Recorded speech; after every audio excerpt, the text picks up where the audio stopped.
Katika mkutano wake na wanahabari, Netanyahu alikanusha madai kuhusu uhusiano kati ya Marekani na Israel ambao unamsababishia Trump matatizo mengi.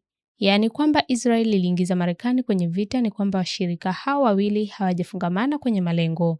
Netanyahu alisema, huu ni upuuzi kwani Trump mwenyewe alionya kwa miongo kadhaa kuhusu hatari iliyopo aliyosema Irani iliweka.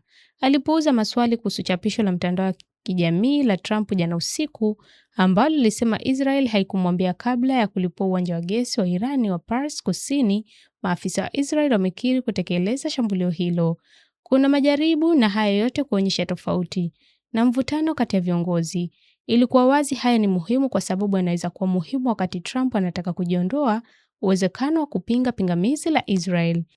Lakini pia wanaweza kuchezewa kupita kiasi kwa sababu mtazamo wao wakati mwingine hukosa ukweli wa kimsingi zaidi kuhusu uhusiano wa Marekani na Israel, ambao unahusisha muungano uliojikita zaidi wa kijeshi unaosimamiwa na sheria za Marekani na Congress. Hii imeshuhudia Marekani ikiipa silaha nyingi zaidi Israeli kuliko nchi nyingine yoyote ambayo ina silaha tangu vita vya pili vya dunia na kuifanya Israel kutawala kijeshi katika eneo hilo. Kila rais wa Marekani aliyetangulia amekosana kwa wakati fulani akiwa na kiongozi wa Israel. Picha kubwa hapa ni kwamba Trump aliamua kuwa wa kwanza kuungana na kuanzisha vita na Irani. Na ni wazi Trump bado anamruhusu Netanyahu udhibiti mkubwa wa jinsi Israeli inavyojiendesha.